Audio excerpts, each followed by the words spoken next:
Bismillahirrahmanirrahim. Ayyuhal ikhwah jami'an, assalamualaikum warahmatullahi wabarakatuh. Berjumpa kembali dengan saya Busyairi Ali pada acara Renungan Hikmah. Allahumma sholli ala Sayyidina Muhammad wa ala ali Sayyidina Muhammad. Saudara-saudaraku sekalian, para pemirsa Hikmah TV yang dirahmati Allah Subhanahu wa taala. Pada kesempatan hari ini saya akan berbicara tentang kebenaran persepsi dan kebenaran mutlak. Saudara-saudaraku sekalian, jika kita sudah belajar atau mengetahui tentang sejarah perjalanan kehidupan manusia, perjalanan agama-agama, begitu juga agama Islam memiliki sejarah yang sangat luar biasa. Dan dalam perjalanan sejarah tersebut, kerap kali para elit-elit umat Islam ini mengukirnya dengan ukiran darah, dengan tinta darah. Dan itu tidak bisa dipungkiri.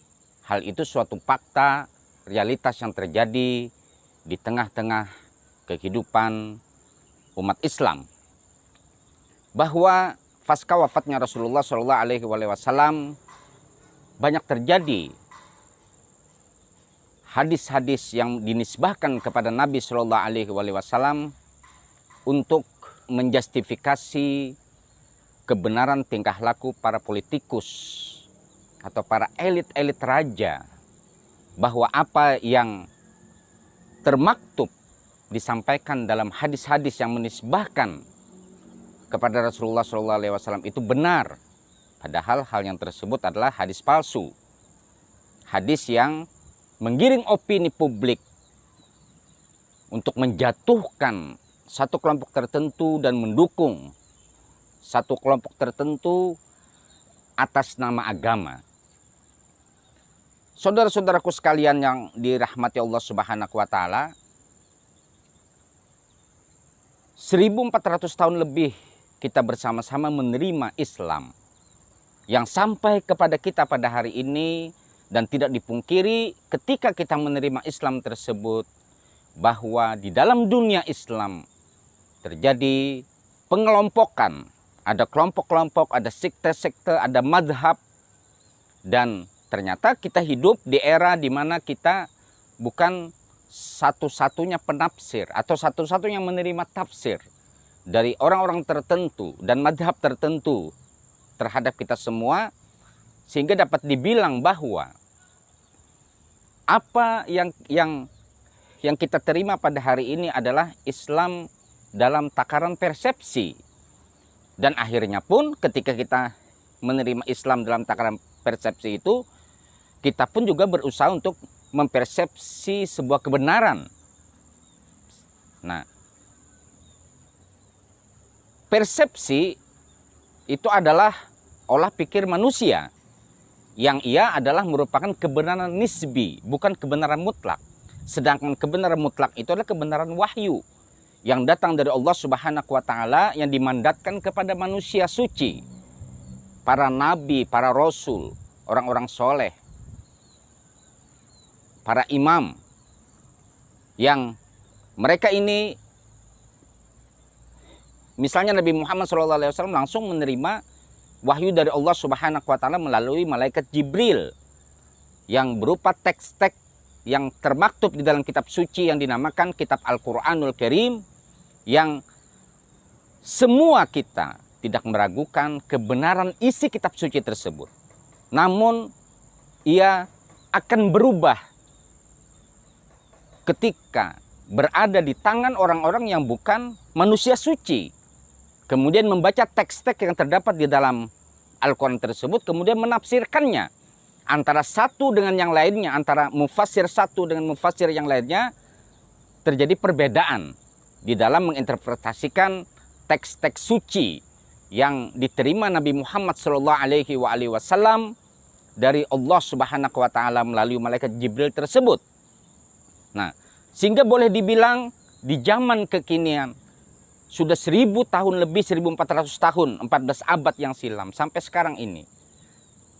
Tak kita pungkiri bahwa kita menerima ajaran Islam itu dari tangan-tangan yang teks-teks Al-Quran tersebut ditafsiri oleh sebuah golongan atau sebuah madhab, yang tak dipungkiri bahwa madhab yang lahir di dunia Islam itu sangat banyak.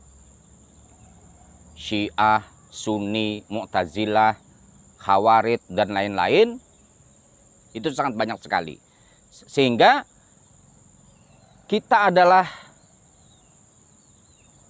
satu dari miliaran manusia yang sedang mencari kebenaran, yang belajar mencari kebenaran, mempersepsi kebenaran tersebut. Tetapi kita tidak boleh untuk menjustifikasi bahwa persepsi kita adalah satu-satunya atau sebuah kebenaran mutlak yang harus diikuti oleh orang lain.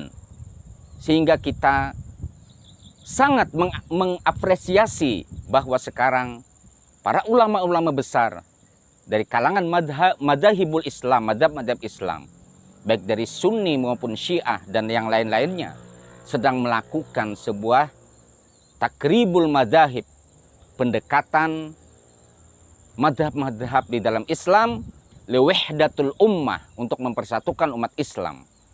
Jadi orang yang ingin mencari sebuah kebenaran tersebut, dia harus mengenal realita. Bahwa realita yang terjadi di tengah-tengah kita pada hari ini, bahwa Islam yang ada di tangan kita, yang sedang diketengahkan kepada kita pada hari ini adalah Islam persepsi, Islam tafsir, yang tidak ada satupun umat Islam atau satu golongan tertentu yang mengklaim dirinya sebagai pemilik kebenaran mutlak.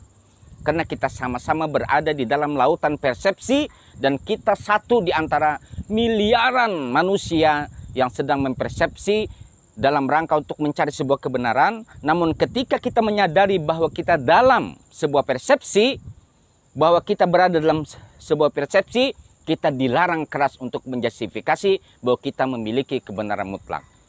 Kebenaran mutlak adalah milik Allah Subhanahu wa Ta'ala, yang diturunkan kepada manusia-manusia suci pilihannya seperti para nabi dan rasul. Dan itulah suatu kebenaran mutlak, di mana ketika hidupnya Nabi Muhammad SAW, bahwa umat tidak merasa kebingungan. Mereka ketika mendapatkan satu masalah hukum dan permasalahan-permasalahan yang lainnya, mereka tinggal langsung merujuk kepada Ar-Rasul SAW, dan jawabannya pasti satu. Tidak mungkin Rasulullah SAW menyampaikan sebuah kebenaran yang langsung datang dari Allah Subhanahu wa Ta'ala kepada diri beliau dengan berbagai interpretasi. Tetapi satu kesatuannya tak terpisahkan antara Nabi dan Allah Subhanahu wa Ta'ala. Terbukti di dalam Al-Quranul Karim, wa man ata ar-rasul faqad ata Allah. Barang siapa yang mentaati Rasul, maka dia sama dengan mentaati Allah. Berarti mentaati Rasul Sallallahu Alaihi Wasallam merupakan ketaatan vertikal, yang ketaatan mutlak, yang merupakan satu kesatuan sama dengan mentaati Allah Subhanahu wa Ta'ala. Sekali lagi, kita hanyalah satu dari miliaran manusia yang berada di bahtera yang sangat luas, mempersepsi sebuah kebenaran. Tetapi ketika kita di dalam hal tersebut, marilah kita bersama-sama berusaha untuk selalu belajar. Jangan mengaku orang yang paling benar, lebih-lebih menjustifikasi bahwa kita pemilik kebenaran mutlak tersebut. Mudah-mudahan apa yang saya sampaikan bermanfaat bagi saudara-saudaraku sekalian. Sampai berjumpa pada renungan hikmah yang akan datang. Assalamualaikum warahmatullahi wabarakatuh.